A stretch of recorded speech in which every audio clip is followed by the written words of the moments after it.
Welcome back to Linear Algebra. I'm Dr. Jeff Groh. Today we're going to talk about similar matrices and also a little bit about the geometry of linear operators. First, similar matrices.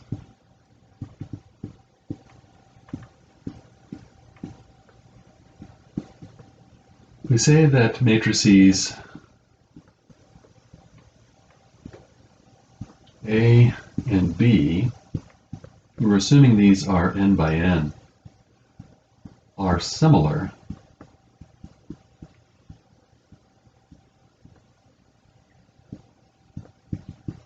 and write A is similar to B, a little tilde in between these, if there exists an invertible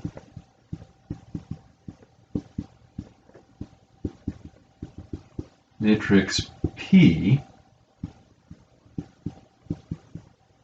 such that A is P inverse BP. I'd like to show that similarity is an equivalence relation, but first I have to define what I mean by equivalence relation.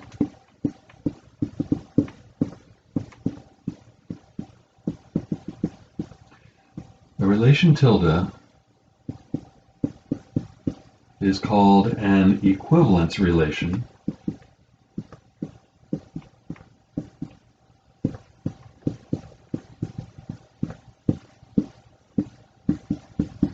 if the following three properties hold.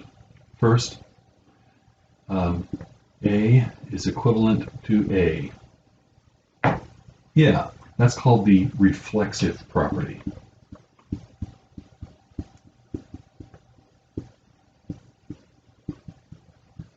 If A is equivalent to B, then B is equivalent to A. That's called the symmetric property.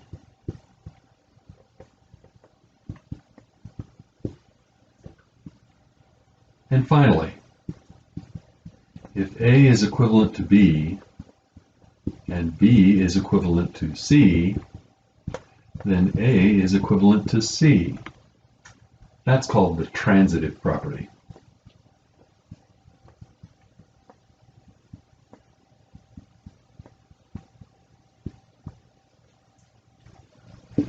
So we have the following theorem.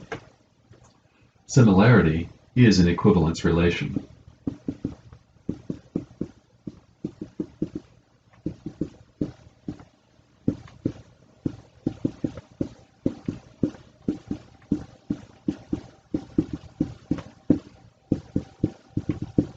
So to prove this, let's work on property 1 first. Suppose A is some n by n matrix. Is it similar to itself? A is the inverse of the identity matrix times A times the identity. We're using P equals the identity matrix here, which is fine because it's invertible. Therefore, A is similar to A. To prove part 2, suppose A is similar to B, and so A is equal to P inverse BP for some invertible matrix P. If we multiply both sides on the left by P and on the right by P inverse, we get this. But on the right-hand side, we get the identity and the identity, so we just end up with B. If we set P hat to be P inverse, then B is going to be P hat inverse A P hat. That means B is similar to A. So that if A is similar to B, then B is similar to A. Finally, the transitive property, which goes way back at least as far as the ancient Greeks, at least It's mentioned in Euclid as one of his given properties. We're going to let A be similar to B and B be similar to C. Then A is going to be P inverse BP, and B is going to be, well, what should we say? P hat inverse C P hat for invertible matrices P and P hat. Well, if B is this, A is going to be P inverse P hat inverse C P hat P. When we pull out the inverse here, we reverse the order of the product.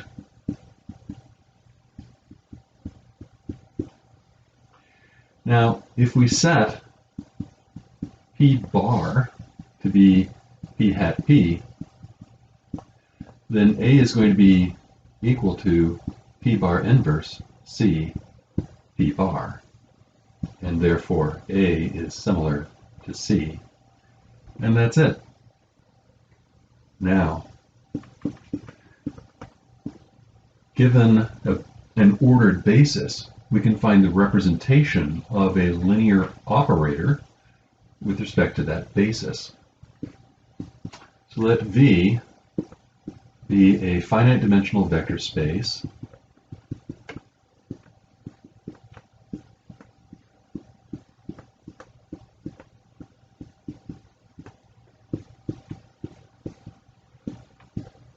and both B and B1 and B2 ordered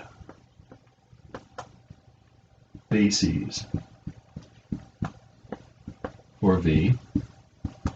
Let T map V into V be a linear operator.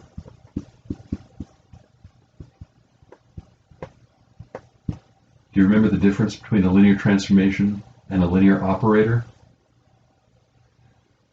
Linear transformations don't have to go from one vector space onto itself or into itself. Linear operators always take a vector space and transform it into itself. Then, the coordinates of T relative to B2. How is that related to the coordinates of T relative to B1? Well, we are going to show that it's the change of basis B1 to B2, the coordinates of T relative to B1, and then the transition matrix B2 to B1. We already know that the transition matrix from B2 to B1 and the transition matrix from B1 to B2 are inverses of each other. So if we set this transition matrix on the right equal to a matrix P, then the one on the left is P inverse. And we have a similarity relationship between the two coordinate representations. So let's prove this.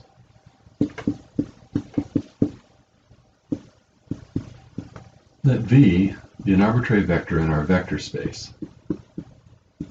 We already know the following formula.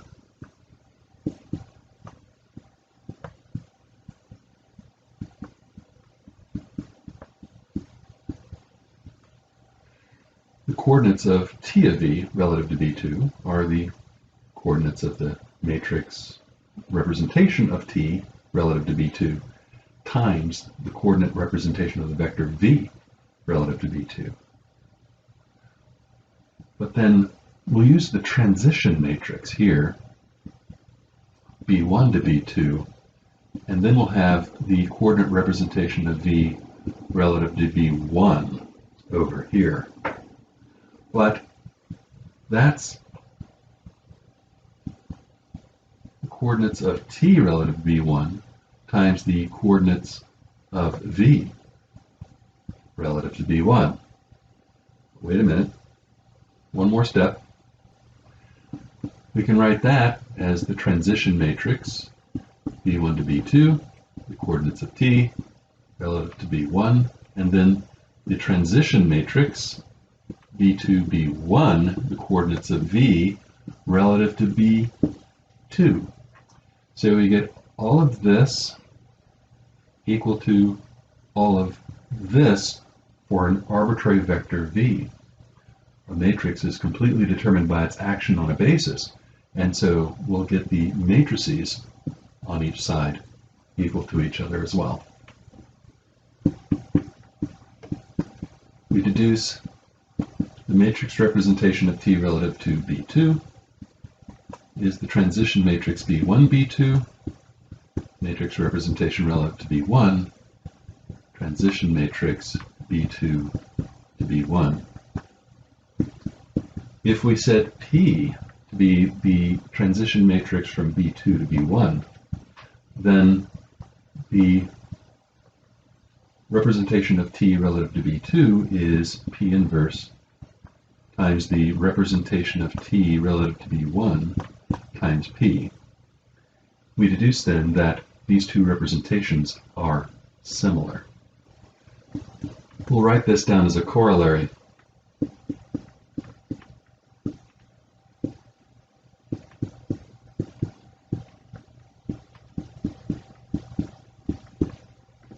For any ordered bases B1 and B2, the matrix representation of a linear operator will be similar in each case. One way to view all of this is as follows. Our linear transformation, its matrix representation will give us T of V relative to B1 by simple matrix multiplication. We have a transition matrix from B1 to B2. If we want to go in the other direction, we'll have to use the transition matrix from B2 to B1. And if we want to go this way, down to the representation of T of V relative to B2, we use the transition matrix B1 to B2. These are inverses to each other, and if we just look at the transition matrix, we'll end up with the matrix representation of V relative to B2. If we apply the matrix representation of V relative to B2, we'll end up over here. So you can see how this is going to work out. In order to get to, say, from here to here, there are two ways you can go. You can either go around this way, in which case you'll multiply by this P inverse, in which case you multiply by this P, and then by this representation with respect to B1, and then go back down this way, or you can just go directly across here.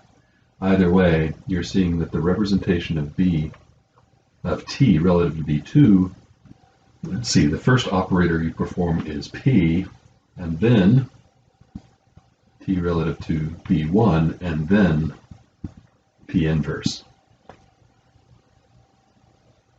Let's do a quick example.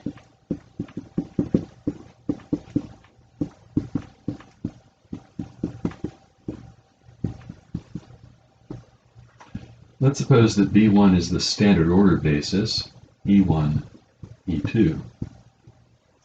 Then what is the matrix representation of T relative to this basis? Well, first we'll evaluate at E1, that's 1, 0. That gives you 2, 1. And relative to this basis, 2, 1 has the representation 2, 1. Plug in 0, 1, that'll be 3, negative 1. And that gives you our matrix representation relative to B1. Let's let B2 be the basis 1, 1, 1, negative 1. What is the representation of the linear operator relative to B2? Well, to find out, we have to calculate T of 1, 1 relative to B2, and then T of 1, negative 1 relative to B2. So that's going to be, let's see, 1, 1. That's going to be 5, 0 expressed in terms of B2. and 1, -1. That's going to be -1, 2 relative to B2. What is 5, 0 relative to the basis B2? Well, it's 5 halves, 5 halves. 5 halves times this plus 5 halves times this will surely give you a 0 in the last coordinate. All you have to have is the same coefficient on each, but 5 halves plus 5 halves gives you the 5 over here.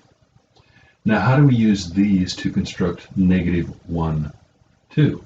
It might not be quite as apparent, but it is 1/2 -3 halves. You can see this 1/2 minus 3 halves is -1. 1/2 and minus 3 halves, that's plus 3 halves, is 4 halves, which is 2. And so this is the representation relative to basis 2. So let me write those down over here.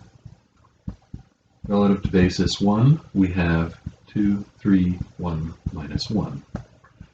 Relative to basis 2, we have 5 halves. 5 halves below that, 1/2 minus 3 halves. Let's calculate the transition matrices now. Whenever you represent a vector xy relative to the standard order basis, it's pretty easy because you just get xy. X times 1, 0 plus y times 0, 1. Which means the transition matrix from B2 to B1 should be very simple. Because you're representing the vectors in B2 relative to the basis B1. That's going to be 1, 1 and 1, -1. So that's pretty easy. That's going to be your matrix P here. P inverse is just the transition matrix from B1 to B2. It's the inverse of this matrix. We take the determinant, we get -1 minus 1. That's 1 over -2. We switch the diagonal elements and negate the off-diagonal elements. Now, distributing the -1/2, we'll have 1/2, 1/2, 1/2, -1/2. Now that we have both P and P inverse,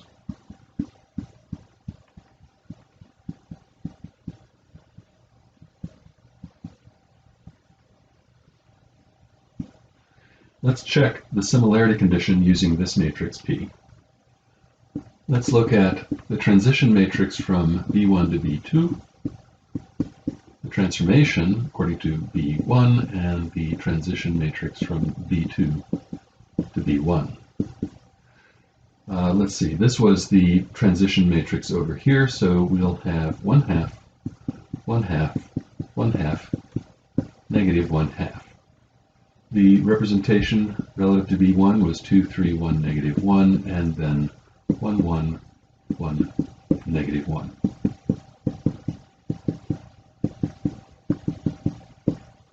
We'll have 5, and then 2 minus 3 is -1, 0, and then 2. This gives us 1/2 times 5, or 5 halves. -1/2 plus 2 halves is +1/2. 5 halves again, plus 0, and then -1/2 minus 2 halves is -3 halves. And there we have it. You can see then that every linear operator has many different matrix representations. Completing our program of representing operators and transformations as matrices. Everything reduces to matrices in the end. But if you choose a different basis, you'll get a different representation, a different matrix. But for linear operators, at least, the matrix representations are always similar. They are similar. That means that there's an invertible matrix P, so that the representation under one coordinate system is equal to P inverse times the representation in the other times P. I'd like to talk now a little bit about the geometry of linear transformations. Let's begin with the linear transformation T of xy is axy. What is the effect of the scalar a on that first coordinate? By the way, you can see this is A001 times xy. The effect is as follows. If I start off with a unit square, what does t do to the unit square? Well, it's going to take 0, 0 to 0, 0.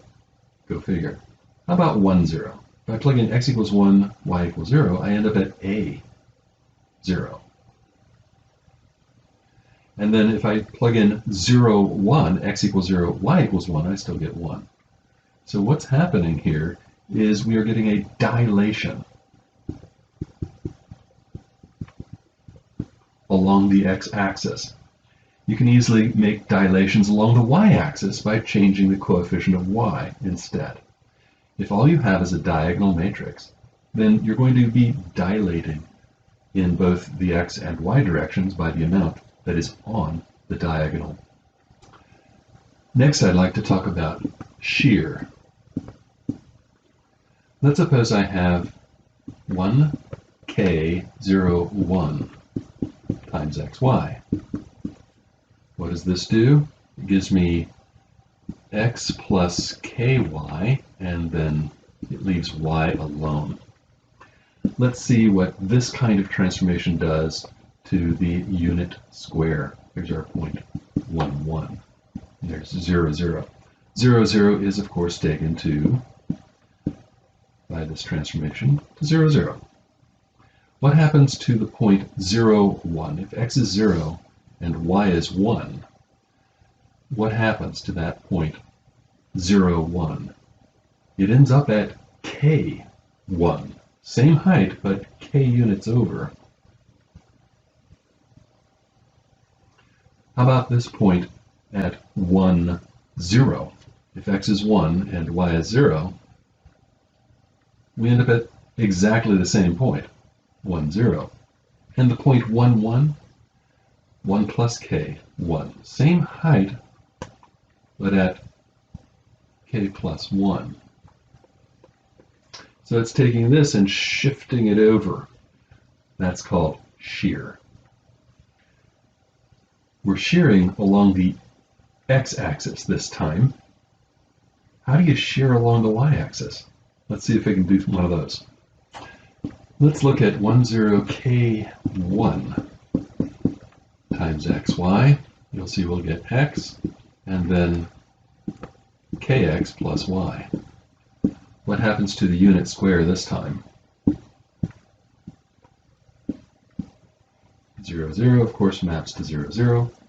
Where does the point 1, 0 go? If this is 1 and this is 0, 1, 1, 0, we end up at 1 and then k.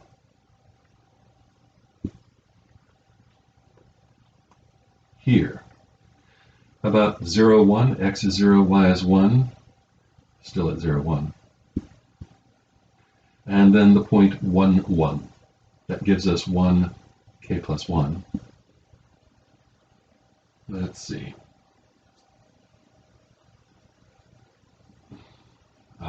That's this point here. We're taking this and shearing it along the y-axis this time for this lower triangular matrix. Now let's look at reflections. Let's suppose I have 1, 0, 0, minus 1.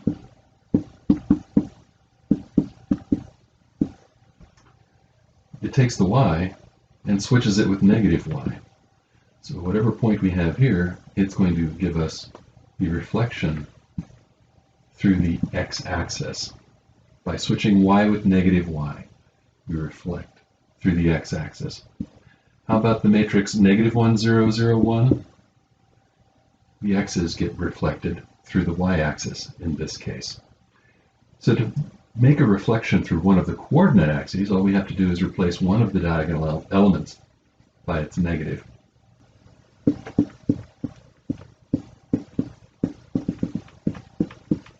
Translations aren't technically linear initially. We're going to translate by some amount A. So we'll take a point here, and then we'll go A over here and have our vector U be translated to U plus A. Well, 0 doesn't go to 0, so this is not a linear transformation. However, we can make it into one. Let me show you what we can do here. Suppose I take t of x, y, 1, and I multiply by 1. Let's see, 0, 0, 1. Let's suppose A has coordinates x naught, y naught. I'm going to put x naught, y naught here on the end. What do I get? I'll have x plus x naught, and then when I multiply, I'll get y plus y naught, and then 1.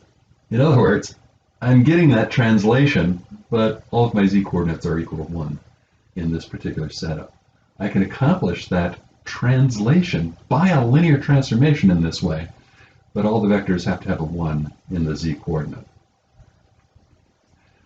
Rotations. To accomplish rotations, what we'll do is we'll take the matrix cosine theta minus sine theta, cosine theta times xy. And that'll give us some new rotated coordinates, x prime, y prime.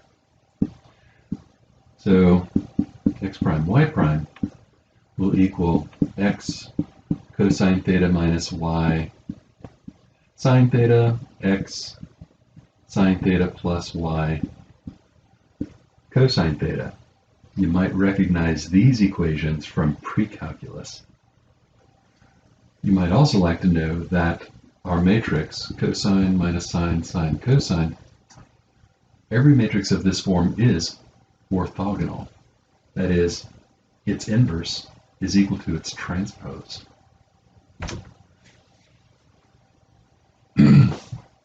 In fact, they're more special than just being orthogonal. These are elements of the so-called special orthogonal group. Special because not only does it it's special because in addition to being orthogonal, these have determinant equal to 1. So there's no reflections involved at all, just pure rotation.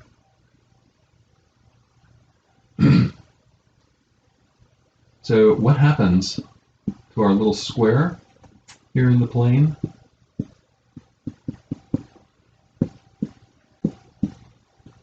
The origin gets sent to the origin, of course. Let's suppose that, say, theta is, let's do 90 degrees. Theta is 90 degrees. Cosine of 90 degrees is 0.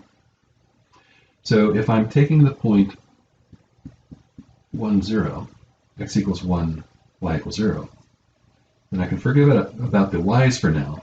If x is 1, we'll just have cosine theta, sine theta, but cosine of 90 degrees is 0. Sine of 90 degrees is 1, so we end up with 0, 1, this point here. So this point gets sent to this point through a rotation through 90 degrees. What about the point 0, 1? Where does the point 0, 1 go to? Well, x is 0. Sine of 90 degrees is 1, cosine of 90 degrees is 0. So you end up with negative 1, 0. That's this point right here. So this point, rotating through 90 degrees, gives you this point, and the point 1, 1 finally will end up here. When we rotate through 90 degrees, we'll end up with this. It's exactly what you'd expect, flopping this over through 90 degrees. Lastly, I'd like to talk about projections. By definition, a projection is a matrix A so that A squared equals A. Notice that these are idempotent. The idea being that after A acts, if A acts again, it's already done its work. It's already projected wherever it's going to project. And so it won't project again, it'll just leave it where it is. It's like if once you've cast the shadow is already cast. So you can't cast the shadow twice. It doesn't make any difference. Notice that if you have an idempotent matrix that is invertible, then it has to be the identity matrix.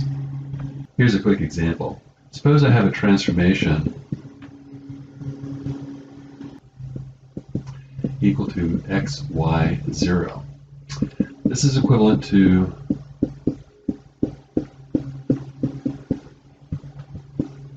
multiplying by the matrix 1, 0, 0, 0, 1, 0, 0, 0, 0. This matrix is a projection. In fact, it projects every point in 3 space onto the xy plane.